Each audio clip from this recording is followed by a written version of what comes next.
All right, kids, we are back. This is part 2. Wait, you're not going to do the snack and chat? Hello, boys and girls. No, I'm kind of just. Round 2. Sorry. We're going to just jump right into it. Good. So, Ryan, Yes. did you realize you were inspiring me by just doing your thing? Now, was I inspiring you by the amount of sweat that you saw?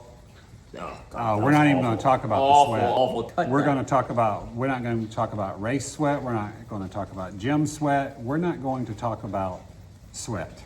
Got it. All right, we got to cut that part out. Cameron, you can decide what to do with that. How does it feel knowing that your journey has helped someone like me start theirs? It's very humbling. It's definitely something that I don't take for granted. And really, like I said in part 1, it's my calling now. And I really do feel like it's my calling to help others to live a healthy lifestyle and see that not many people know. I was a Husky baby. My mom, I remember shopping at Gayfers, for those of y'all who remember Gayfers, in the Husky section. And it was kind of embarrassing. And went through college, instead of putting on the freshman 15, I lost the freshman 15, and then just decided that I want to live a healthy lifestyle. But for me, it's a little bit differently than Michael's healthy lifestyle, and it works for me, and that's all that matters. So to be able to inspire others, that's really one of the reasons why I joined the gym. And why I think that Michael and I mesh so well together is because he doesn't know it, but he pushes me. Besides literally and physically, he pushes me also. And it's one of those things that I feel that he and I, that's what shares our bond, because we're both very strong-willed. We're not quitters. And that doesn't mean that we're going to get it right on the first time. That's right. But we continue pushing ourselves. We continue training hard, and we continue to make those little bitty tweaks to be able to succeed in our own ways. Right. So, funny story about the Huskies when we used to have to get our clothes at Gayfers, or in Pascagoula there was a store when I was a kid called Bargain Annex, and my grandmother always would get Levi's no matter what store she went to. Well, Levi's for Husky boys, that's about all you could wear.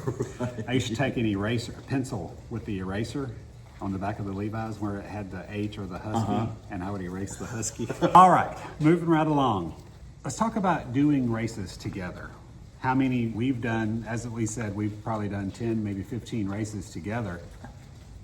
But how did it feel, I guess, where you done all of your races alone for so long, and then you have a friend that's signing up, doing these races with you? What was that like?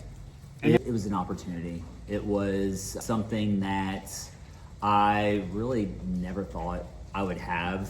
And when Michael and I first talked about signing up for the race, he didn't know that I pushed for Ainsley's Angels.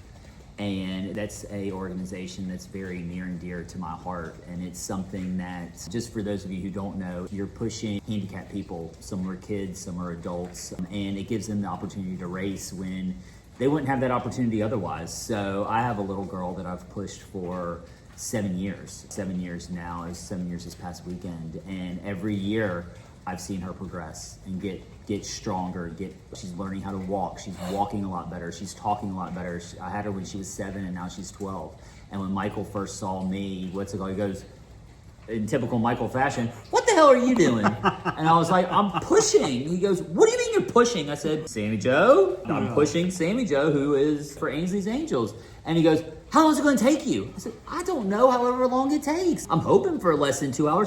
Well, it's going to take me close to 3. I said, "Okay, I'll be okay. I'm a big boy. I'll figure out what to do while I'm waiting for you." And that just used to be our running joke. And now it's gotten to the point where we make it more lack of a better term, it's a field trip for us. It's something that we enjoy doing. It's something that we talk about doing, where we don't necessarily train together, but he knows that I'm coming in race day ready to go. I know that he's coming in ready to go. It was his goal, was my goal, and once we finish, we celebrate, guys. That's I right. tell you. But we also say we're going to celebrate today and tomorrow. Back to work tomorrow, which we're going to celebrate tonight because we don't celebrate enough. That's right. Moving right along. So let's talk about how the races have changed my confidence. And I've touched on this in a couple of other episodes, because that very first race I talked about, I don't know if you were there, but it was the Making Strides Against Breast Cancer Research over in Gulfport. And I remember I walked that entire 5K. gosh, this was 3, maybe 4 years ago. Before my time. And it was a little over an hour. I walked it, still pushing over 300 pounds, and I walked that entire thing. And I got to the finish line, and they handed me a little sticker, and I thought to myself, what is this? That's a sticker? And I remember asking some other former gym friends, and I was like, what is this? And they said, that's what you get. And I was like, oh. And then fast forward to a couple of other races, then you and I met each other, and we started talking about races, and the rest is history. How has running shaped you outside of the race? Oh man, it gives me the determination to be able to pretty much tackle whatever issues that lie in front, knowing that everybody knows that life is hard and there are constant obstacles that come in, whether it's family issues, relationship issues, children issues, work issues, friend issues, whatever the case may be. But running has given me that outlet where it doesn't matter what's going on in my life. That's my safe place. I know that it is a safe place for however long I'm able to run, whether it's 14 miles, 10 miles, whatever the case may be. I know that that's my safe space. And actually training is starting to be like that also for me, where I know that if I only have an hour in the day to myself, I'm taking full advantage of it. And that's my safe space, knowing that when that hour is over with, the world starts back up again, and it's whatever obstacles are there, whatever life challenges are there. It's time to go to work. And that's one thing we can say, even when we get together and do a walk, or we're at the gym working out, like you've said, we both have our own agendas, but even throughout the day, we talk and we text each other multiple times throughout the day. When we get together and have that walk or that jog in, which you normally give me my way and I don't have to worry about jogging with you, we get to walk. But it's an opportunity for us to talk about things that we didn't talk about over the phone, or it's just that's our safe place to have other conversation. And something else too, one thing that I appreciate and admire about Michael is he knows that my goals are completely different than his, and I know that his goals are completely different than mine, and that's okay. And we don't ever down each other as far as, well, your goals are, that's it, or, oh my gosh, there's no way I can do that. It's no fuss. And that's what also makes it so nice, is that there's no fuss, and we can just, he tells me what his goals are, I tell him what my goals are, we figure out how we're gonna get them done, whether it's together, separate, whatever, and we just go. Yep, that is true. So you can talk about, well, we both can, where we started versus where we are today. And I can say the very first 5K that I signed up for, I walked the entire thing. And now here I am finishing these races now with a jog and a walk. Whereas you have the competitive streak, you are starting to finish, but you're on a time limit. You have a lot, and you beat your times each time too. And it amazes me each time whenever you tell me you're going to finish in 2 hours, and then you finish an hour and 40 minutes or an hour and 30 minutes. I'm like, Jesus Christ.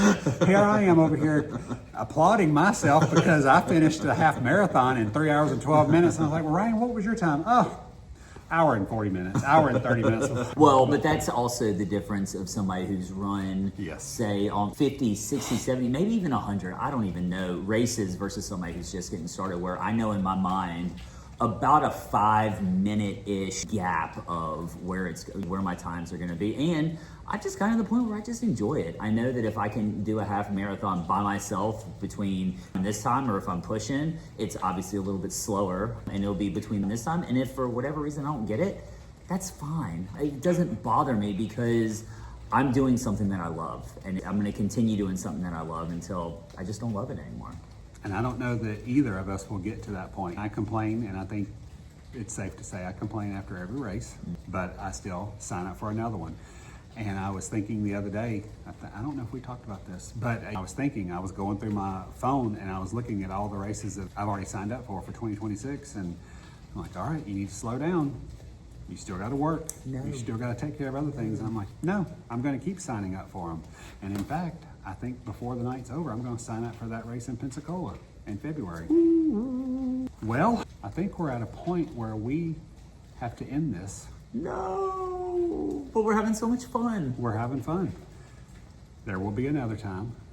Share and comment on all the social medias, and if you want me to come back, let Michael know. Drop a comment and do it on any socials. YouTube, Facebook, Instagram. Where else are you on? Or is that it? TikTok too. And you can even do a TikTok if you want to show it that way, a comment. So thank you, Michael, for the time. I appreciate it. All right, my friend. Let's do it. Let's go eat. Let's do it.